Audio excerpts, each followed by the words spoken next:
আছে, কিন্তু একটা কথা মামা তোমার আমি বলতে চাই, সেটা হলো এই, তুমিও বিপদে আমিও বিপদে। এই বিপদের মুহূর্তে বিপদের বন্ধু পাওয়া খুব কঠিন। বিপদের সময় বন্ধু পাওয়া যায় যায় না। একটা শিক্ষা তুমি নাও। সম্মানিত ভাইরা আমার, একটা দৃষ্টান্ত আমি আপনাদেরকে দিতে চাই। আপনারা কি শুনতে রাজি আছেন ভাই? কথা হচ্ছে, এক বনের ভিতরে, ভালো করে শুনেন, এক বনের ভিতরে ছিল এক বাঘ। বাঘের শক্তি আর ক্ষমতা কম না বেশি? সবাই বলেন। এখন এই বাঘের নির্যাতনের কারণে এই বনের অন্য প্রাণীগুলো সব বন ছেড়ে দিয়েছে। কি ছেড়ে দিয়েছে? এখন বাঘের ক্ষমতার দাপট এত বেশি ছিল, বাঘ চিন্তা করলো যতদিন পর্যন্ত বনের ভিতরে আমি থাকবো কারো ছাড় দেব না। এরকম পাতি নেতা আমাদের সমাজে আছে না নাই? এখন বাঘ চিন্তা করছে করা যায় কি, করা যায় কি। যত প্রাণী সব খাওয়া শেষ, কিছু বুদ্ধিমান ছিল তারা বন ছেড়ে দিয়েছে। বনে একা আছে কে? এক নেতা, কোনো কর্মী নেই। এরকম নেতা আমাদের সমাজে ছিল না? নেতার গরমে বাজারে ওঠা যায় না, নেতার গায়ে গন্ধ বাইর হয়, ওই পাতি নেতা দেখলে আমাদের রাগ হয়, থু ফেলি, কিন্তু সামনে আমরা যাই না। এরকম প্লাস ছিল না এক সময়। মাহফিল দিতে গেলে অনুমতি নিয়েছিস তো, গার গন্ধে ঘুম আসে না, নাম রাখছে আতর আলী। এখন বনের ভিতরে যে বাঘ ছিল, বাঘ চিন্তা করলো আল্লাহ, এই বন তো খালি হয়ে গেছে, হবে কি? এখন বনের এক কন্দরে দাঁড়াই বাঘ কাঁদতেছে, বলছে আল্লাহ, সামনে যদি কারো পাইতাম অমনি ধরি খাইতাম। এখন হঠাৎ এক মালিক পুষছিল গাধা। গাধার বুদ্ধি কম না বেশি? আপনারা কথা বলেন না কেন? হ্যাঁ, গাধার বুদ্ধি বেশি। আমাদের সমাজে আমার মুরব্বী বলতে পারবে, নাতি পোতা যদি একটু পাগলা টাইপের হয়, আলা ভোলা হয়, নানারা বলে এই শালা নাতি, এ গাধা, মানুষ হইল না, বলে না? তাহলে কি, যার বুদ্ধি কম তারা কি বলি? গাধা। এখন এক গাধা বলছে, মালিক, সারা জীবন তুই আমার পিঠে মাল বলে আমার একটু স্বাধীনতা তুই দিলি না। সন্ধ্যা হলে গলায় দড়ি দিয়ে আমার গোল ঘরের মধ্যে নিয়ে যাস, কিন্তু আমারও তো একটু মন চাই বেড়াতে। আজকে আর তোর কথা মানবো না। গলার দড়ি ছিঁড়ে গাদা বাইরে গোল থেকে হওয়ার পর গাদা মনের আনন্দে গান গাইতেছে, যাচ্ছে সামনে, যাচ্ছে যাচ্ছে যাচ্ছে। এখন সামনে গিয়ে দেয় বিরাট বড় এক পশু, নাম ছিল তার বাঘ মামা। গাদা গিয়ে বলে আসসালামু আলাইকুম রহমতুল্লাহি ওয়া বারাকাতুহু, মামা আপনি কেমন আছেন? বাঘ বলছি, ওরে সর্বনাশ, ওয়ালাইকুম আসসালাম। তুমি যখন আমার মামা বলিস, আমি তোমারে বলবো কি? হ্যাঁ, আরে মামা ভাগ্নির খাতির। এখন গাদা তার বুঝি নাই। গাদা বলছে বনের সবচেয়ে বড় প্রাণী বাঘ, তার সাথে বন্ধুত্ব মানে আরে বিরাট ব্যাপার না? এক সময় ছিল আমাদের পরিবেশ সমাজ, আমাদের মাহফিলে যে যদি নেতারা দাওয়াত দেয়, তার পাতি নেতার সেলফির জন্য স্টেজে বক্তার খুঁজে পাওয়া যায় না। এরা হয়েছে এক সময়। এখন গাদা বলছে, মামা মালিকের গোল ছেড়ে দিস, এখন তোমার সাথে আমি বনে থাকবো।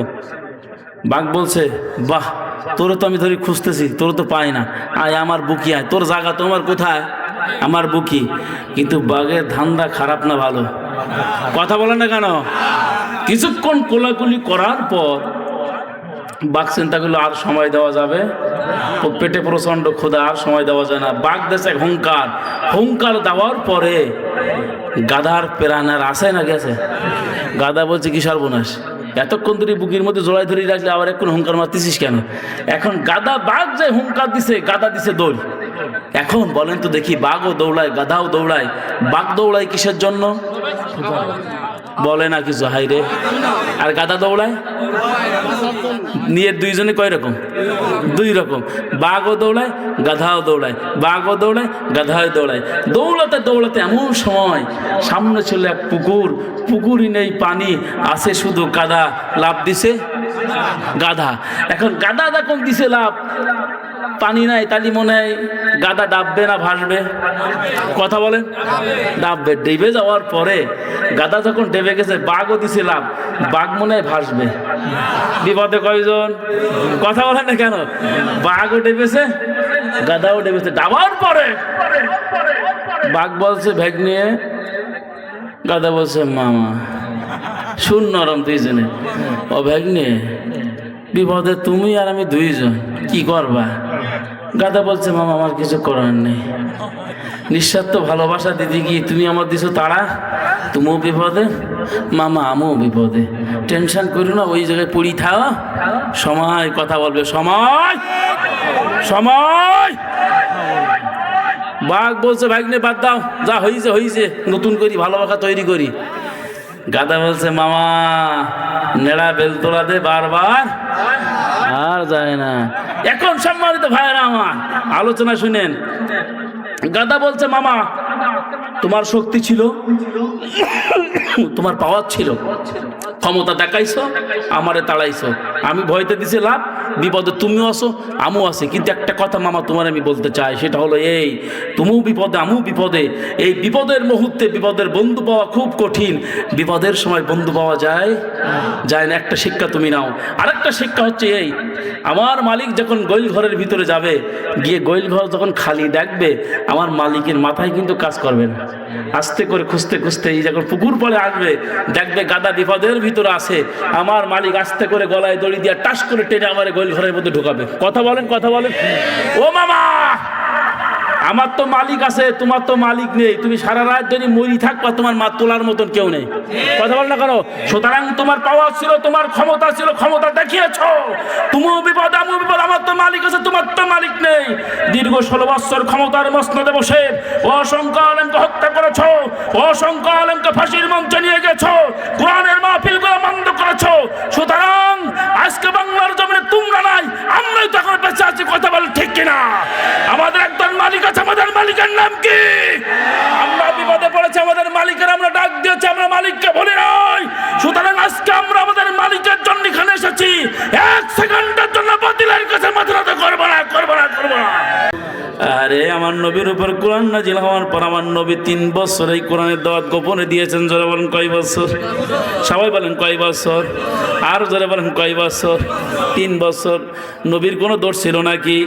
কারো টাকা ফাঁকি দিয়েছিল, কারো সম্পদ ফাঁকি দিয়েছিল, দুর্নীতি করেছিল, টেন্ডারবাজি করছিল, কারো হক ফাঁকি দিয়েছিল? না না না না না না।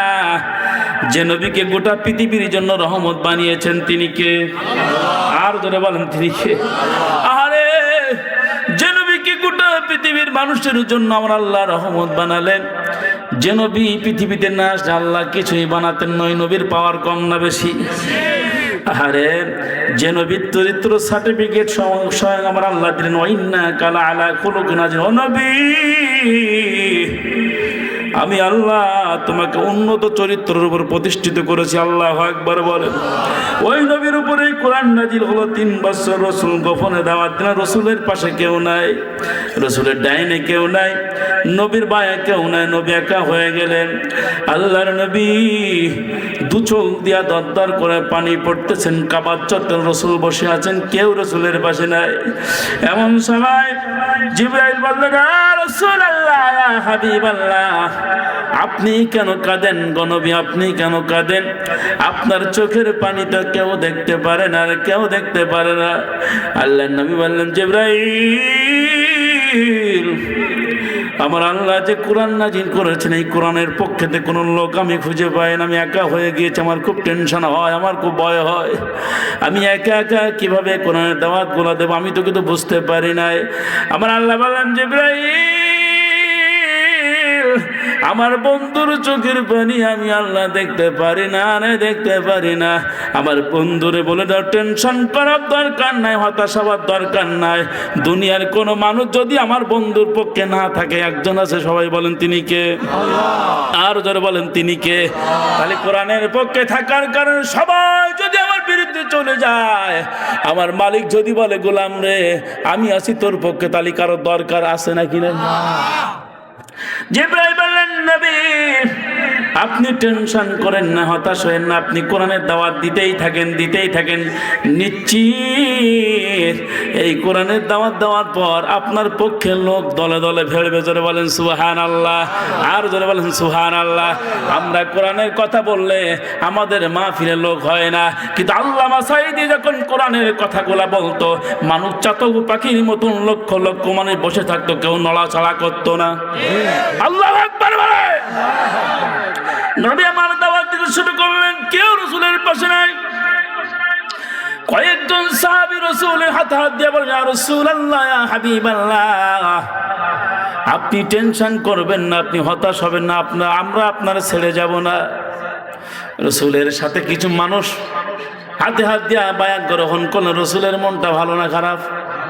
কথা বলেন, বা মনটা ভালো হয়ে গেল। এমন সময় আবু জেহেল, আবু লাহাব 144 ধারা জারি করে দিল, মক্কার ভিতরে কেউ যেন মুহাম্মাদের পাশে না যাইতে পারে। মুহাম্মাদের পাশে যাওয়া যাবে না, মুহাম্মাদের কাছে যাওয়া যাবে না। মুহাম্মাদের কাছে গেলে কিন্তু তাকে জেলের ভিতরে ঢোকাই দেওয়া হবে, আরে তাকে যাবজ্জীবন জেলখানার মধ্যে রাখা হবে। এমন কঠিন মুহূর্তে সাহাবীরা বলেন, ইয়া রাসূলুল্লাহ, হাবিবাল্লাহ, আমরা তো বাড়িও যাইতে পারি না, আমরা তো বাজারেও যাইতে পারি না, প্রকাশ্য নামাজও পড়তে পারি না। নবী গো, যেদিন থেকে আপনার হাতে হাত দিয়ে ইসলাম গ্রহণ করেছি, দিনের পথে দিনের পথ ধরেছি, ওই দিন থেকে আমরা দুনিয়ার সব সম্পর্ক থেকে বিচ্ছিন্ন হয়ে গেলাম। বাড়িও যাওয়ার কোনো পরিবেশ আমাদের নাই। আবু জেহেল 144 দ্বারা জারি করছে, বাড়ি যাইতে পারি না, স্ত্রীর কাছে যাইতে পারি না, সন্তানের কাছে যাইতে পারি না। আল্লাহ নবী বললেন, সাহাবীরা, তোমাদেরকে বাড়ির কথা মনে পড়ে, সন্তানের কথা মনে পড়ে? সাহাবীরা বলেন, ইয়া রাসূলুল্লাহ, হাবিবাল্লাহ, না না না না, সন্তানের কথা মনে পড়ে না, স্ত্রীর কথা মনে পড়ে না। নবী গো, আপনি যতদিন পর্যন্ত বেঁচে আছেন, নবী দুনিয়ার সব ত্যাগ করতে পারি, 1 সেকেন্ডের জন্য নবী আপনার ত্যাগ করতে পারি না।